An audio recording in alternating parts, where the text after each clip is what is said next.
اس شوق کا تعلق ایمان کی پختگی کے ساتھ نہیں تھا۔ ایمان کے نتیجے میں مومن کے دل میں کئی قسم کے جذبات پیدا ہوتے ہیں۔ ان میں سے ایک یہ بھی ہے کہ وہ قدرت کے رازوں میں جھانکے۔ یہ شوق بھی اسی سلسلے کی ایک کڑی تھی۔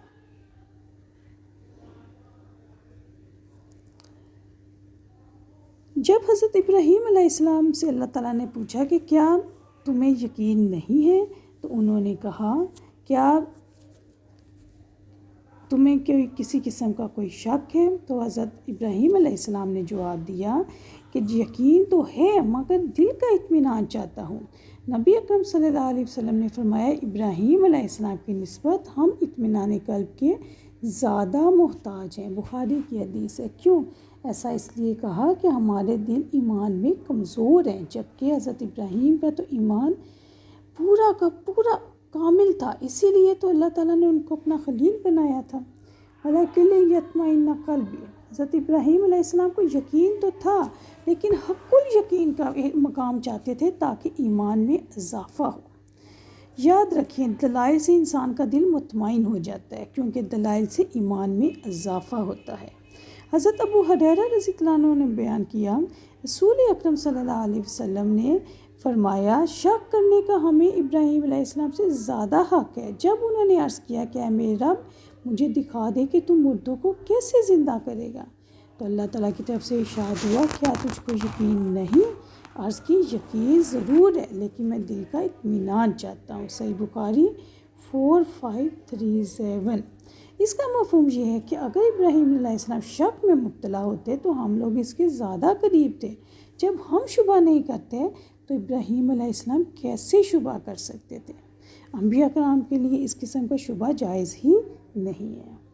جیسے سورۃ اسراء آیت نمبر 65 میں اللہ تعالیٰ فرماتے ہیں، اِنَّ عِبَادِي لَيْسَ لَكَ عَلَيْهِمْ سُلْطَانٌ وَكَفَىٰ بِرَبِّكَ وَكِيلًا، میرے بندوں پر بلا شبہ تجھے کوئی اختیار نہیں اور آپ کا رب ہی کارساز کافی ہے۔ پھر فرمایا، قَالَ فَخُذْ أَرْبَعَةً مِنَ الطَّيْرِ، اللہ تعالیٰ نے حکم دیا کہ 4 پرندے لے لیں، ان کو اپنے ساتھ مانوس کر لیں، ان کی خصوصیات اور نشانیاں اچھی طرح جان لیں، پھر ان کا ہر پہاڑ پر ان کا ایک ایک ٹکڑا رکھ دیں، پھر ان کو بلائیں، پھر ذبح کر کے ان کے ٹکڑے ٹکڑے کر دیں، پھر ان کے اجزاء کو پہاڑوں پر بکھیر دیں، پھر پکاریں، ان میں زندگی لوٹ آئے گی۔ یتینہ کا سایہ، وہ دوڑ کے تمہاری طرف پوری قوت سے دوڑتے ہوئے تیزی سے اٹھتے ہوئے آئیں گے۔ ابراہیم علیہ السلام نے ایسے ہی کیا۔ اس طریقے سے ابراہیم علیہ السلام نے تخلیق کے راز کو پا لیا۔ انہوں نے کیا کیا؟ انہوں نے 4 پرندے لیے، ذبح کر کے ان کے پر و کھال نوچ کر بوٹیاں کر کے آپس میں گوشت کو ملا کر ہر پہاڑ پر تھوڑا تھوڑا سا گوشت رکھ دیا اور ان کے سر اپنے ہاتھ میں لے کے ان کو اللہ کے حکم سے بلایا۔ دیکھا کہ پر سے پر، خون سے خون، گوشت سے گوشت، ہر بوٹی سے بوٹی اڑ کر مل رہی ہے، بوٹی اڑ کر مل رہی ہے، یہاں تک کہ ہر پرندہ مستقل کھڑا ہو جاتا ہے اور خلیل اللہ کی طرف دوڑ کے آتا ہے تاکہ سر بھی جڑ جائے۔ اور آپ اچھی طرح سے مشاہدہ کر لیں کہ اللہ تعالیٰ کی قدرت کتنی وسیع ہے۔ اگر خلیل اللہ کسی پرندے کے آگے دوسرے پرندے کا سر پیش کرتے تو وہ اسے قبول نہیں کرتا اور اپنا ہی سر طلب کرتا، اور جب اس کا اپنا سر پیش کر دیا جاتا تو وہ باقی دھڑ کے ساتھ جڑ جاتا۔ اللہ کے خلیل علیہ السلام نے خود اپنی آنکھوں سے قدرت کی ہماگیری اور مردوں کے جلانے کا بصیرت افروز نظارہ مشاہدہ کر لیا۔ اس وجہ سے آیت کے آخر میں فرمایا کہ اس پہ یقین رکھو کہ اللہ تعالیٰ سب پر غالب اور زبردست حکمت والا ہے۔ ہر چیز اس کی قدرت کے اندر ہے، کوئی چیز اس کا حکم ٹال نہیں سکتی۔ اللہ جو چاہتا ہے وہ بلا کسی رکاوٹ کے ہو جاتا ہے۔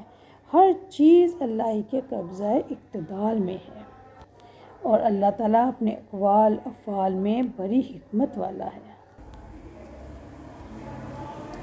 کیا زندگی اور موت کی حقیقت اور موت کے بعد زندگی کے راز کو انسان اپنی عقل سے پا سکتا ہے؟